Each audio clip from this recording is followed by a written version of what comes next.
Bonjour à toutes et à tous et bienvenue à ce nouveau Good Morning Market. Nous sommes le jeudi 30 avril 2020 et hier les indices américains ont décidé d'ignorer la publication du PIB et se sont simplement focalisés sur à nouveau ces espoirs d'un traitement contre le coronavirus. Et nous avons appris, bien entendu, quelques minutes avant la publication du PIB, cette confirmation d'un traitement qui serait efficace, un traitement qui ne l'était pas quelques jours avant. Les tests ne semblaient pas concluants, mais nous avons appris avant la publication du PIB que c'était le cas. Dans ce contexte-là, le S&P 500 a terminé en hausse de 2,66%, le Nasdaq de 3,57%, et le Dow Jones a gagné de 21%. Alors, dans la région Asie-Pacifique, le sentiment semble également, on constate ce sentiment d'appétit pour le risque avec le Nikkei en hausse de 3%, le S&P ASX 200 australien qui gagne de 2,4%, et les indices chinois qui se négocient également à la hausse. Et en Europe, nous pouvons constater un démarrage en territoire positif. Alors, nous avons pris connaissance également de la décision de la Réserve fédérale américaine qui maintient ses taux inchangés et qui s'engage à maintenir les taux à leur niveau actuel jusqu'au prochain signe de reprise économique. Alors, un petit point sur la propagation du coronavirus avec un nombre de cas confirmés qui augmente pour se tabler à 3,22 millions et un nombre de décès qui passe à 228 250. À noter que le nombre total de personnes rétablies a dépassé le million. Alors, et l'administration de Donald Trump qui continue de mettre la pression sur la Chine concernant cette épidémie du coronavirus, et Donald Trump qui a déclaré qu'il trouverait des moyens de punir la Chine suite à cela. Le PMI CAC du secteur manufacturier chinois qui est passé de 52 points en avril à 50,8 points. On s'attendait à 51 points. Celui des services est passé de 52,3 à 53,2 points. Alors on peut constater donc un rebond intérieur et une demande étrangère qui reste tout de même très modérée, ce qui se comprend parfaitement. La production industrielle au Japon a chuté de 5,2% en mars. Le PIB français a reculé de 5,8% au premier trimestre 2020. On s'attendait à un repli de 4%. Concernant la publication des résultats, on va parler Facebook, Microsoft et Tesla, avec Facebook qui rapporte un bénéfice par action d'1,71 $ au premier trimestre, ce qui est en ligne avec les attentes. Microsoft qui annonce un BPA de 1,40 $ au premier trimestre, soit 9,7% de plus que prévu, et Tesla qui annonce un BPA de 1,24 $ au premier trimestre. Le marché s'attendait à une perte du BPA, on s'attendait à moins 0,037 $. Donc nous allons à présent faire un point sur le pétrole, car le pétrole également a progressé à la hausse hier. Depuis hier, le pétrole évolue en territoire clairement positif, ce qui permet cette poussée des pétroles, c'est notamment le début de déconfinement aux États-Unis. Les opérateurs anticipent donc une reprise de la demande, en tout cas aux États-Unis, la demande d'essence. C'est ce qui pourrait permettre dans un premier temps cette impulsion haussière.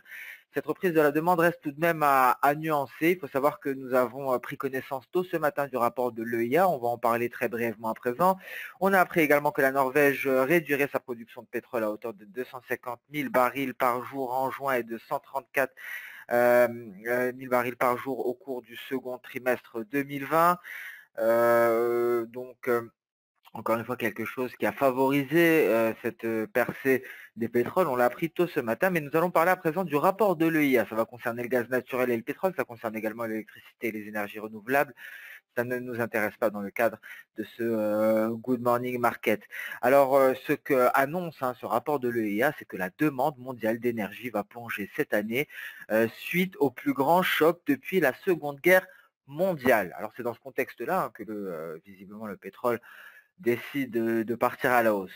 Donc, on commence par le gaz naturel très rapidement. Ce rapport indique qu'après 10 ans de croissance ininterrompue, la demande de gaz naturel est en voie de diminuer de 5% en 2020. Donc, prudence sur le gaz naturel.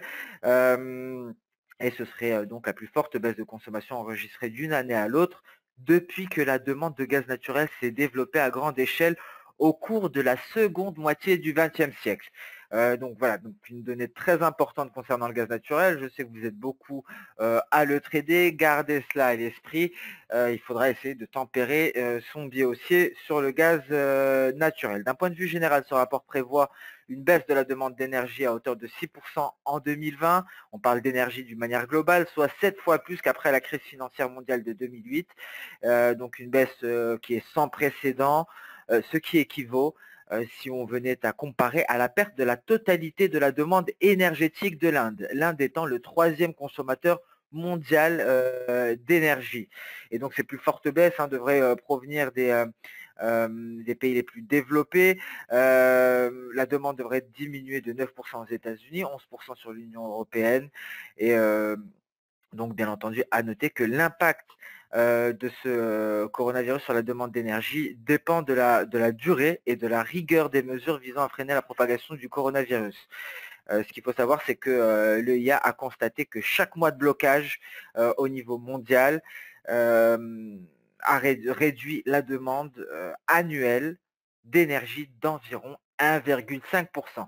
Alors ce rapport prend en considération un déblocage, un déconfinement partiel d'un point de vue mondial, un début de déconfinement. Il faut garder à l'esprit que ce rapport ne prend pas en considération la possibilité d'une seconde vague et la possibilité donc d'un retour aux mesures de confinement. Donc voilà pourquoi il faut rester extrêmement prudent sur les pétroles, ne pas s'imaginer que c'est la fin du repli et que nous sommes déjà en train d'entamer une tendance haussière. Loin de là. Et il faut savoir que la Royal Dutch Shell baisse son dividende pour la première fois depuis la fin de la Seconde Guerre mondiale. Et c'est une énorme baisse de dividende, le ramenant à 16 cents par action. Nous étions auparavant à 47 cents par action. Donc Shell qui était de très loin le meilleur payeur de dividendes du FTSE 100 pendant plus de 60 ans. Donc c'est assez inédit. Il faut savoir que la Royal Dutch Shell distribue en dividendes quelques 15 milliards de dollars chaque année.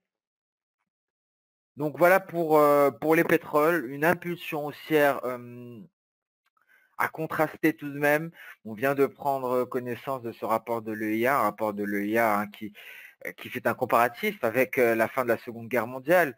Donc concrètement, il n'y a pas de quoi être rassuré sur le marché pétrolier. En plus de cela, ce rapport de l'EIA est basé sur un déconfinement imminent et ne prend pas en compte ni une seconde vague, ni un retour probable au confinement, que ce soit aux États-Unis ou en Europe d'ailleurs. Il faut savoir que l'on est en train d'apprendre que visiblement ce coronavirus toucherait donc les enfants. Donc il faut savoir que on apprend à peine à le connaître, donc très difficile de conclure quoi que ce soit, d'où notre étonnement de cette décision donc d'ouvrir les écoles en premier.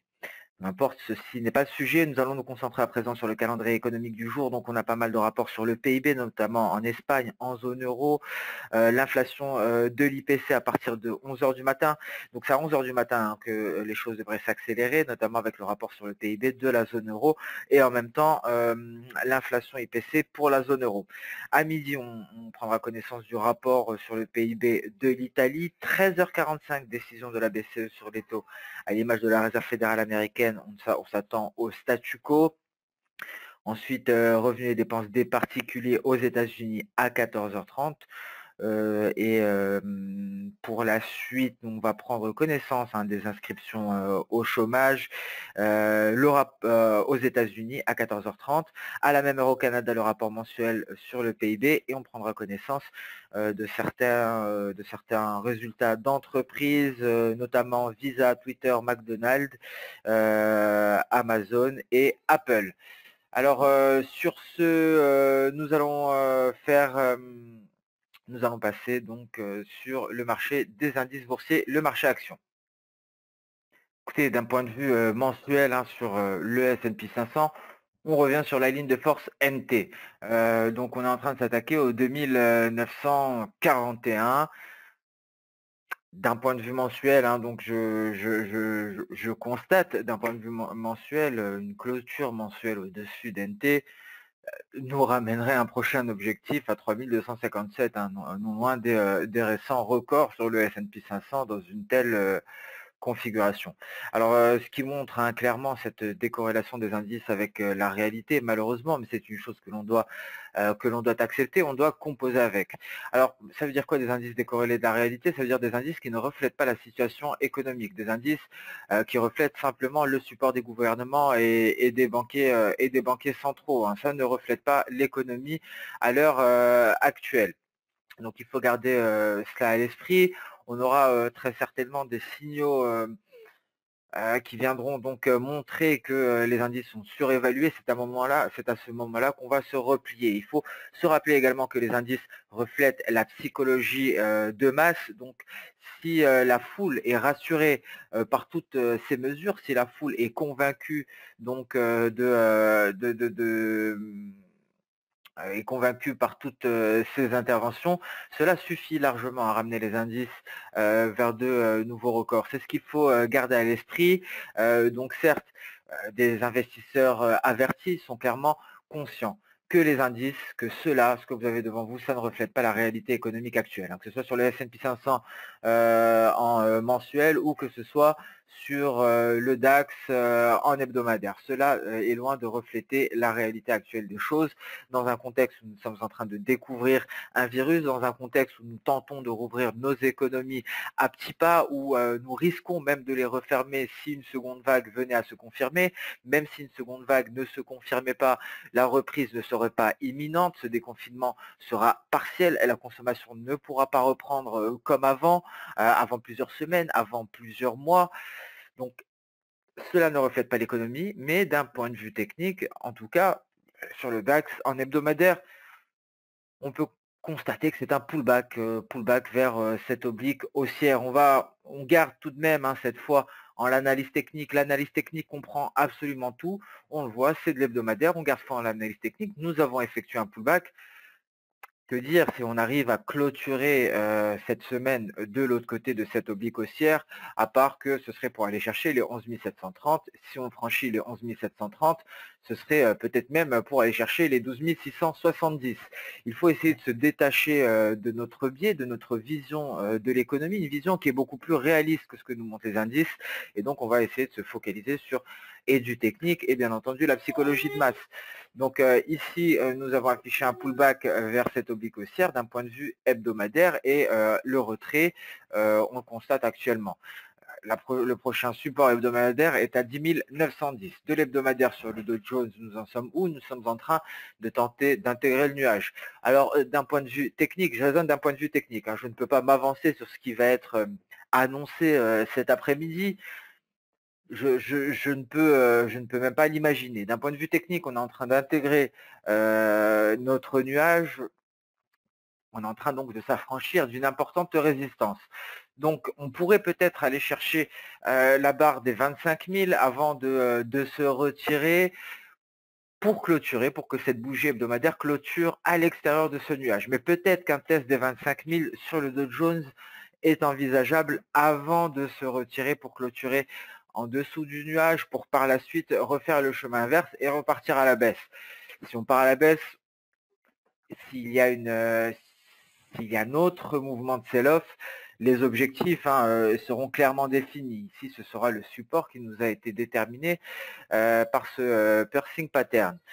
On n'en est pas là pour le moment, la tendance est clairement haussière. Normalement, on ne traite pas à contre-tendance, donc ici un objectif clair et net est à 25 000. Pour l'heure, j'ai l'impression qu'on se retire assez rapidement du nuage.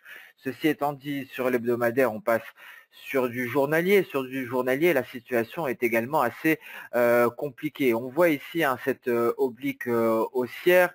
Nous sommes allés la chercher. Nous sommes allés chercher les 11 270 hein, du bout de la mèche supérieure et nous sommes repartis à la baisse. Clairement, cette oblique haussière fait office de barrière à l'heure actuelle. Alors une clôture de l'autre côté hein, serait très certainement pour aller chercher F3 par la suite. Alors voilà, ne sachant pas hein, ce qui pourrait arriver cet après-midi, visiblement pour le moment un traitement semblerait efficace, même si, et on le dit depuis maintenant il me semble 2 mois, il faudra 1 an pour trouver très certainement un vaccin. Et je pense que ce serait assez inédit de trouver un traitement aussi rapidement lorsque l'on découvre un virus. Je l'espère réellement. Malheureusement, au vu des historiques, c'est quelque chose, il me semble, qui n'est jamais arrivé. Je ne suis pas un expert, j'ai essayé de trouver d'autres situations où nous avions trouvé un traitement juste après avoir découvert un nouveau virus. Il me semble que ça n'a jamais été le cas. Donc pour l'heure, très difficile de trader cette découverte d'un traitement, donc d'acheter en envisageant un retour sur les records historiques. Mais la tendance est haussière. En tout cas, on voit qu'il y a certaines résistances fonctionnent toujours, hein, malgré le soutien illimité des banquiers centraux et les relances budgétaires. On passe à présent d'un point de vue journalier. On va commencer d'ailleurs par le CAC 40. Le CAC 40 qui s'est enfin affranchi de sa résistance. On va le voir rapidement en journalier, hein. Voilà, on a un CAC 40, hein, cette résistance, cette zone de résistance qui freinait la hausse du CAC 40 a complètement cédé hier. On est allé se rapprocher d'une dernière ligne de force et cette ligne de force, c'est simplement ce N qui s'était déployé il y a très longtemps. On n'avait pas parvenu à franchir la première ligne de force qui permettrait de donner le signal d'achat. Ces chaussettes, ça a été chaussettes hier, ce qui a permis d'aller rallier V dans un premier temps. Je vais essayer de zoomer quelque peu. Donc au franchissement de cette zone, cela a permis de rallier V dans un premier temps et le gap haussier nous a même rapproché de E, un gap haussier qui est d'ores et déjà en train d'être comblé, hein. Le franchissement de cette zone est venu par une vague en N qui allait chercher, on le voit ici, cette dernière ligne de force E. Donc voilà la situation intraday, hein, en journalier, la voici. Ce gap haussier est venu nous poser au-dessus de la borde supérieure de ce biseau ascendant, en plein milieu de notre nuage. Bon, alors si on apprenait, voilà, si on découvre un vaccin cet après-midi, on pourrait peut-être aller chercher les 4860, peut-être même les franchir. Mais encore une fois, très difficile. Mais en tout cas, à la hausse, les perspectives sont haussières. D'un point de vue journalier, le prochain niveau est à 4850. Quelle que soit la nouvelle qui ramène le CAC 40 à ce niveau-là, il faut savoir que c'est la prochaine résistance journalière. Et d'un point de vue intraday, d'un point de vue H1, tout franchissement définitif des 4700 points, hein, serait un fort signal d'achat et confirmerait donc ce biais clairement haussier sur le CAC 40 depuis que celui-ci s'est affranchi de cette bande supérieure. Après, c'est peut-être pour aller chercher donc les 5052, donc ce palier ici de SSB, hein, donc 5052 ici sur du journalier, ce qui représenterait grosso modo à ce niveau-là. Donc pratiquement pour venir combler le gap. Mais encore une fois, c'est très difficile de justifier une telle hausse, mais encore une fois, très difficile d'anticiper ce qui pourrait être annoncé cet après-midi. Donc voilà pour le CAC 40. On passe à présent, bon, le DAX, hein, en données journalières, on le sait, il est bloqué sous cette oblique haussière, une oblique haussière qui rallie les creux depuis début 2016. D'un point de vue H4, le DAX a compléter ce N aussi en allant chercher N à 11 357 points avant de se replier à présent sous NT. Bon, si ce repli se maintient, ce serait peut-être pour aller prendre appui sur les 10 983. En revanche, un franchissement des 10 983 annulerait la possibilité d'aller chercher eux, mais des perspectives qui sont clairement haussières, hein, pour le moment. Donc, on garde à l'esprit toutes ces cibles haussières, notamment eux, à 11 470, qui serait donc synonyme d'un comblement de ce gap, un gap que l'on retrouve ici à ce niveau-là. Pardon. Et donc le DAX en données H1 est venu ici compléter son N et même aller chercher, hein, donc ce niveau de résistance. Nous allons ajouter Ishimoku à ce graphique et ça correspond à un palier d'SSB et un palier de Kijun, très exactement ce que nous sommes allés chercher en données H1 afin de compléter ce N haussier, de se replier en direction de ce palier de Tenkan et 11 212. Un peu de journalier sur les indices américains, notamment S&P 500, S&P 500 qui est déjà très haut, hein, le Dow Jones qui a encore de la marge. Voilà, donc voilà pourquoi un Dow Jones sur les 25 000 points peut-être, on en a parlé lorsqu'on a parlé du Dow en hebdomadaire, peut-être continuer de progresser à l'intérieur du nuage jusqu'à 25 000 points avant de se retirer pour une clôture hebdo à l'extérieur du nuage. Donc le Dow Jones en données H1 pourrait, en données journalières, pardon, pourrait progresser jusqu'à ce niveau des 25 000, voire 25 217. Hein, rien ne peut visiblement l'en empêcher. Le Nasdaq, écoutez, le Nasdaq, c'est vraiment le plus parlant. Le Nasdaq, c'est plus parlant depuis le franchissement des 8938. Un Nasdaq qui est à un niveau, tout simplement au niveau de fin janvier 2020.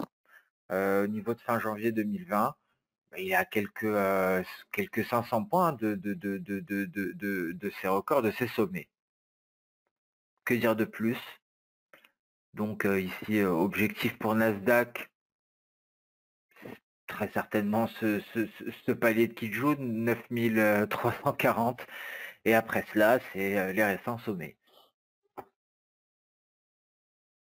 On passe à présent sur de l'intraday avec également, voilà le Dow Jones, hein, le Dow Jones qui a fait face ici à ce niveau-là avant de se replier. Un franchissement de ce niveau nous permettrait de surpasser très certainement les 25 000, peut-être 25 478. Donc là, on repasse avec de l'Ishimoku pour constater ici ce palier d'SSB qui a fait office de résistance. Mais attention, hein, le Dow Jones reste clairement collé, hein, à cette résistance et pourrait la franchir. C'est vraiment un cluster ici. Hein. Vous voyez toutes ces lignes de force. Ce sont même deux lignes de force, hein, de ce N haussier, qui est également une ligne de force de celui-ci, la dernière ligne de force de ce N haussier également. On le franchit, c'est pour aller chercher, donc prochaine ligne de force, 25 478 d'un point de vue intraday sur le Dow Jones. Que nous dit le S&P 500 en intraday? On a d'ores et déjà franchi les 2941. Donc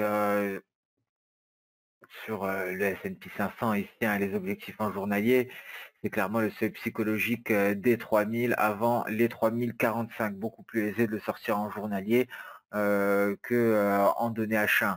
Donc ici, éventuellement, seuil psychologique des 3000 en cas de franchissement, on va aller chercher les précédents sommets. Et voilà le Nasdaq. Nasdaq, donc un N haussier qui va chercher la dernière ligne de force. On y ajoute Ishimoku, qui rappelle du Nasdaq en journalier. Hein. Vraiment impressionnant au vu de la situation actuelle.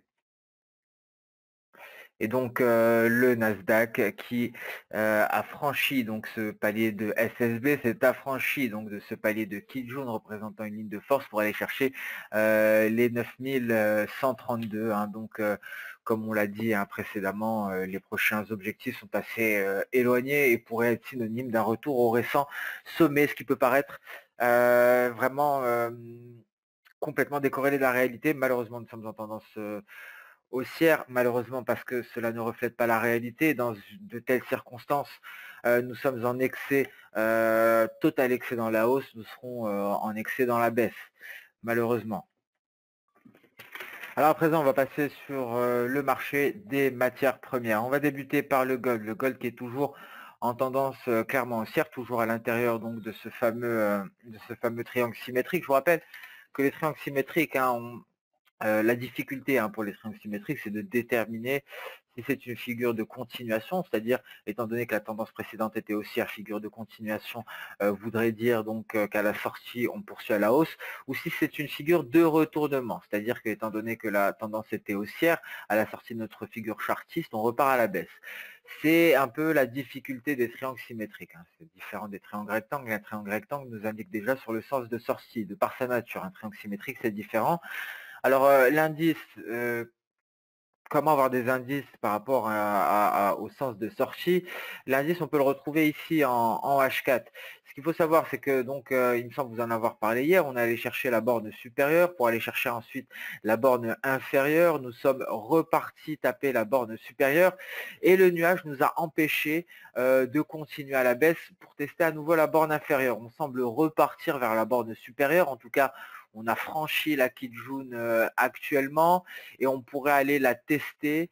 Heu, c'est tout à fait, possible. La lagging span a encore peut-être quelques dollars, d'amplitude, 3,46 $. Cela pourrait nous permettre éventuellement, un test de la borne supérieure ou, nous permettre de nous en rapprocher considérablement. Et donc ici concrètement, où est-ce qu'on peut trouver un indice par rapport à la sortie? C'est le fait que le nuage, ait fait office de support. Cette incapacité de tester à nouveau la borne inférieure nous donne un indice sur le sens de sortie et nous indique qu'on pourra en sortir par le haut.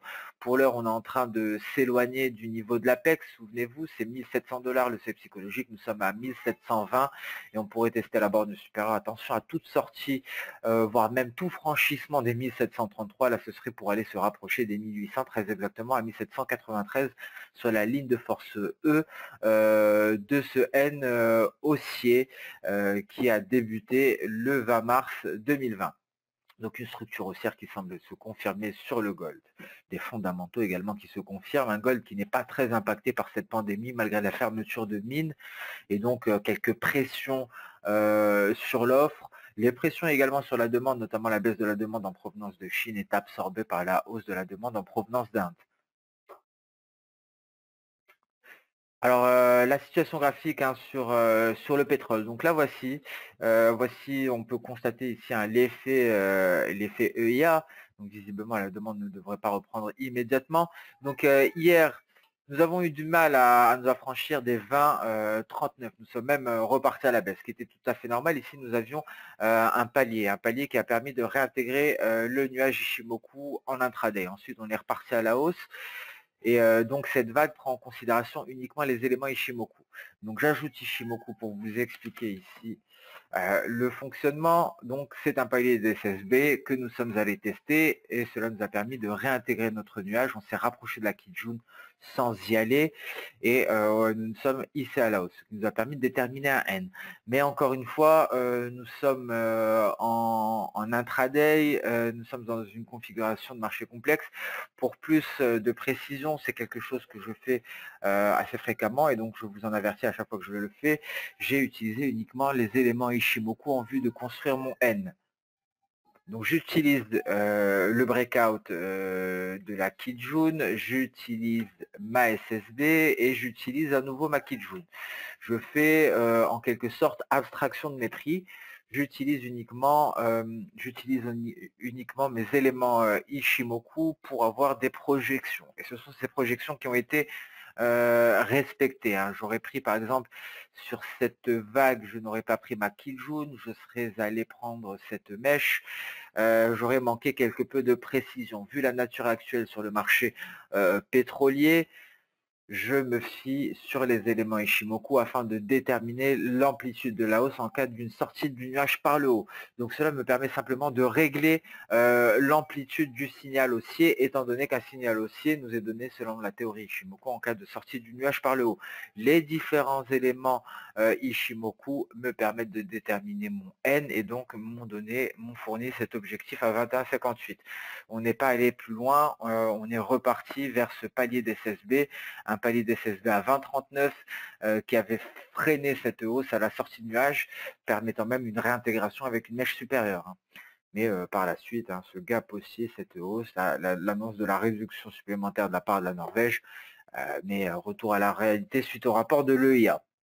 Et cette histoire de dividende de la Royal Dutch Shell. Donc voilà pour le pétrole. Un pétrole toujours aussi compliqué, un pétrole qui réagit à l'actualité au jour le jour. Donc on continue de le surveiller de près et on continue donc on continue donc d'attendre, hein, cette reprise de la demande, mais encore une fois une reprise de la demande qui viendra avec une reprise de nos économies. Alors l'USD BRL, hein, donc s'est replié et a franchi finalement ce cluster. Il a réussi, donc peut-être on peut s'attendre à une poursuite de ce repli. Cela n'a pas permis, hein, au café de se reprendre, au contraire, hein, le café a accéléré son repli en dessous de sa ligne de force NT pour aller se rapprocher des 105 $. Donc Visiblement, des complications pour le café, hein, qui se poursuivent, mais attention, ça pourrait être un point bas. Pour l'heure, mieux vaut attendre un nouveau franchissement des 108,50 afin de reprendre en considération ce N haussier. Donc, seul un franchissement d'NT nous permettrait d'envisager les 119. Cela est de plus en plus probable au vu du repli de l'USD-BRL après avoir marqué un sommet historique à 5,72. On se replie sous ce support qui est un cluster qui est formé de la ligne de force N et la ligne de force V issue de ce N aussi sur l'USD-BRL. Donc, une amplification du repli en direction des 5,18 permettrait donc au café de s'affranchir d'NT, nous donner un nouveau signal de hausse dans un premier temps, un nouveau signal d'achat dans un premier temps en direction des 113,80 avant de rallier les 118,90. Alors nous allons à présent faire un tour d'horizon du marché d'échange. Donc devant vous, le dollar index, le billet vert face à un panier de 6 devises majeures, le dollar index qui s'est replié pour aller chercher le haut de son nuage, et donc un dollar index qui tente, tant bien que mal, de s'en affranchir actuellement. Cela donc nous a ramené avec cela nous a permis à l'euro dollar de se rapprocher des 1,0892, donc beaucoup d'incertitudes. On attend de la volatilité sur l'euro, on attend la BCE, donc prudence sur l'euro dollar tout de même aujourd'hui. L'USD4 pourrait nous donner un indice, hein, sur un retour au repli des pétroles. Pourquoi? Nous avons atteint un niveau crucial sur l'USD4. C'est NT, les 1,3850. Un franchissement de ce niveau, ça nous renverrait beaucoup plus bas, presque 400 pips plus bas, hein, en direction de ce niveau de support. Un cluster qui est compris entre V et N. Donc très compliqué d'imaginer un tel repli. Donc cela renforce l'hypothèse d'un retour à la baisse de pétrole, étant donné qu'un rebond ici de l'USD-CAD pourrait être envisagé, un rebond dans l'enceinte de son nuage. Cette zone détermine une zone à noter, donc une zone de neutralité. Nous sommes en plein dedans, dans tous les cas, nous sommes dans notre nuage. En revanche, si on sort du nuage par le bas, donc cela devrait venir de pair avec une impulsion haussière sur les pétroles. Ici, cela enverrait le FB4 en direction des 1,34, 1,34,80 environ. Donc un tel repli de l'USD4 signifierait une hausse tout aussi conséquente sur les pétroles. Très difficile de justifier une telle hausse sur les pétroles. Donc cela pourrait être peut-être un indice, hein, d'un repli, d'une accélération baissière des pétroles qui viendrait de pair avec un USD-CAD de retour à la hausse en direction de sa Kijun, en direction des 1,41, plus largement en direction du haut de son nuage. Donc à surveiller avec attention également à l'image des pétroles. Et l'USD-Yen, hein, donc qui rebondit sur ses 106,154. Donc ici, pas de surprise sur l'USD-Yen, surtout d'un point de vue hebdomadaire, avec un USD-Yen qui se rapprochait de cette oblique haussière qui rallie les différents creux depuis 2016, il me semble. Oui, c'est ça, depuis juin 2016. La UD-USD, hein, qui marque une pause. Un pullback serait un très bon point d'achat, un retour en direction des 0,64-74. Donc ce pullback nous permettrait d'entrer dans ce marché en vue d'aller chercher les 0,67. Et donc GBP-USD toujours coincé sous les 1,24,84.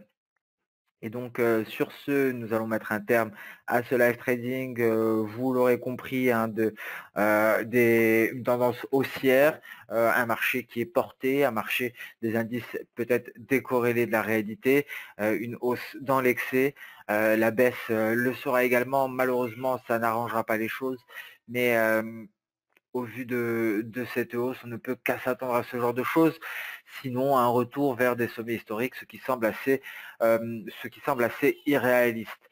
Donc pour l'heure, une hausse qui se poursuit, des niveaux assez étonnants, mais on ne peut qu'accompagner une hausse dans une tendance haussière dans l'attente d'un retournement, un retournement qui devrait se faire au contact de résistance. Alors sur ce, je mets un terme à ce Good Morning Market. Je vous remercie de votre fidélité, de votre présence. J'allais vous dire on se donne rendez-vous demain, mais demain donc c'est férié. On se donnera, rendez-vous dès lundi pour le prochain, Good Morning Market. Sur ce, je vous souhaite une excellente, journée, un excellent, week-end prolongé, même si très difficile d'en profiter dans de telles conditions et on se donne rendez-vous la semaine prochaine. Au revoir.